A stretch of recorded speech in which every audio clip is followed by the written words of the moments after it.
I will bet my left butt cheek that you are not subscribed to the channel. Now, as much as I would like to keep my left butt cheek, I would probably prefer another subscriber instead, and it is free. So if you guys want to do that, redeem my left butt cheek down below. It's the big red button. What is going on, guys? Audio here. Welcome back to the channel. Welcome to the channel if you're new.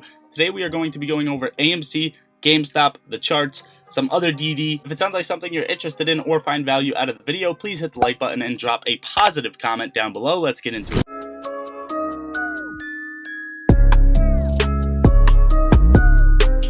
So Wall Street is bracing for big cuts to bonuses, and Crypto.com for some reason continuously is posting ads over and over and over trying to raise money. Who do you guys think is the next domino to fall in the crypto industry? And don't worry, we are actually not done touching on Crypto.com, but real quick, you guys remember when the FTX hacker sent 255 Bitcoin, aka 4.1 million, to a crypto exchange, OKX? Well, now DeFi protocol ANKR is to reimburse users affected by $5 million exploit. The attacker was able to mint 6 quadrillion ABNBC tokens, which was eventually turned into roughly 5 million. Oh shit. Another hacker. If you come back over to Crypto.com's page and scroll through their tweets, they're literally pushing this DeFi, new DeFi wallet tokens this week, weekly DeFi L1, L2 update, etc., etc. And also the tokenized stock that has been pushing the price action down, creating counterfeit shares for several other plays,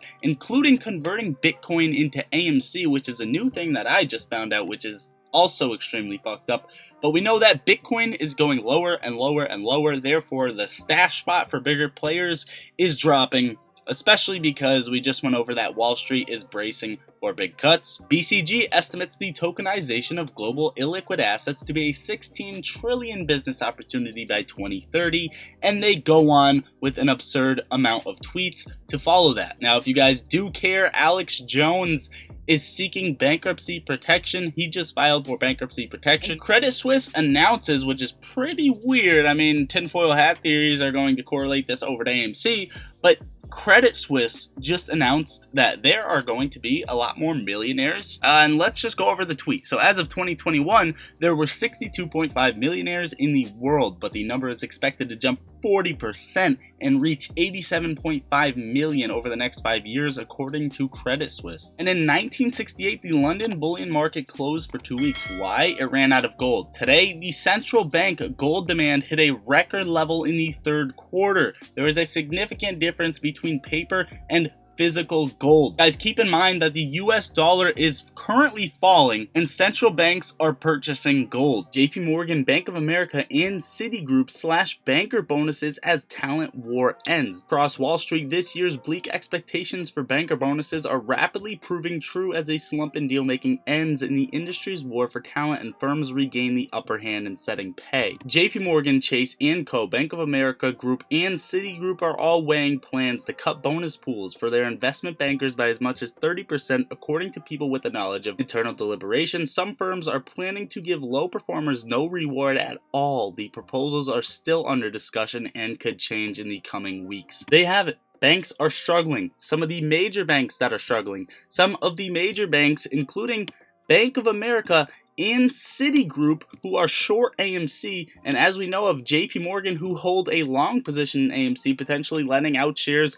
are all struggling. Credit Suisse, one of the lowest performers with a low price target of AMC, and we all know when someone's down that bad, they say they're up a lot, and then what happens is they go bankrupt. Ultimately, guys, this to me is just more good news if you're regarding it over to our play. But speaking of that, let's get into our play. But a quick 10-second sponsor before we do that, and our sponsor today is Moomoo. The link is pinned in the description and linked in the top of comments. If you download the app, open an account, and deposit at least 2 pennies, you will get a $10 cash immediately into your account to trade with, up to 15 free stocks, and a chance to win 60k. Moomoo is an awesome platform that has your money insured, gives you free level 2 order book data, allows you to go long, short, and trade options with further out strike prices, have access to other exchanges, and finally a custom earnings calendar. Again, guys, that will be linked down below. Alright guys, looking at some quick Ortex numbers for APE, the cost of borrow average is at 9% and then max is at 9.2%. Absolutely very low numbers for APE cost of borrow fee. Short interest still 9%.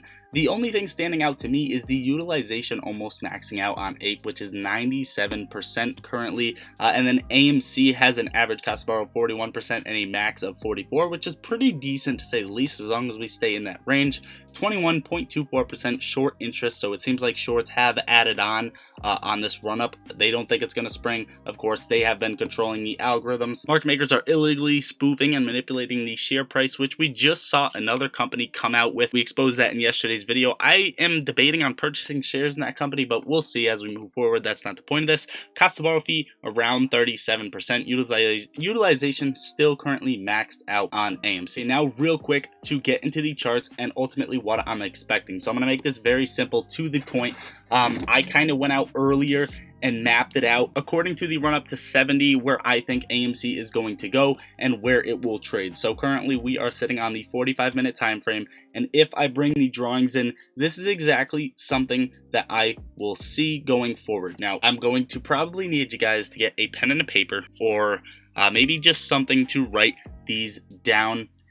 Today I expected a rip all the way up to around 890 to get that double top. We didn't technically get a double top. We kind of are just flagging out a little bit, but essentially still looking for that close around 838. I tweeted it earlier. This is going to be another touch on this trend line that is going to end the week. I'm not worrying about after hours too much. Maybe a little bit of a gap up in after hours, a slight percentage gain or so, and then come December 6th, these are the dates I'm looking at. This is what I mapped it out earlier. By December 6th, I'm looking at around the $10.48 range. So it's going to break above this double top, reach a new relative high. And then from December 6th all the way to December 12th, that 6-day span, AMC, in my opinion, will retrace back down to the 720 range. It doesn't exactly have to be that level before finally following back up to that 1040 level that we're looking at back here, and then that will be the kickoff of the rip and the break. Okay, so this is all in my opinion. Again, if I'm wrong, I'm wrong, but this is what I'm expecting. You got my timestamps, you got my dates, you got my prices, and essentially after that, it's game over from here. This is where I think the algorithm will really take over. If I'm completely wrong, then fuck, and the volume disappeared and the SEC plugged their ears with Ken's cock again, and I ultimately don't know what to tell you. But today we didn't have as much volume as we saw yesterday. Yesterday we saw 96 million.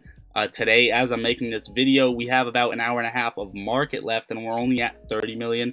Up 2.3% today. Again, that's still pretty good. I expected a slight green day. Some people probably took profits because it's Friday on call contracts, so that is probably essentially what you saw so far. As for the S&P 500, we stayed in this parallel channel, broke out once here, and we're kind of just hovering on the lower level. The SPY ultimately doesn't look strong to me coming up into the CPI data and then the FOMC meeting. So we'll see what happens essentially when rates are either raised by 0.5 or 0.75 in December. I believe that's December 13th. We will get those numbers in. 0.5 or lower, SPY rally. 0.5, SPY rally. Above that, like 0.75, full basis point, probably SPY die, SPY dump, huge dump, and we'll go on the levels based off of that. But ultimately, guys, that is what I got for you for today's video. Hopefully you enjoyed today's video. Make sure to hit that like, drop a positive comment, subscribe to the channel if you haven't already. It is free, and share the video to somebody who hasn't seen it. Make sure to have post notifications on, because I may or may not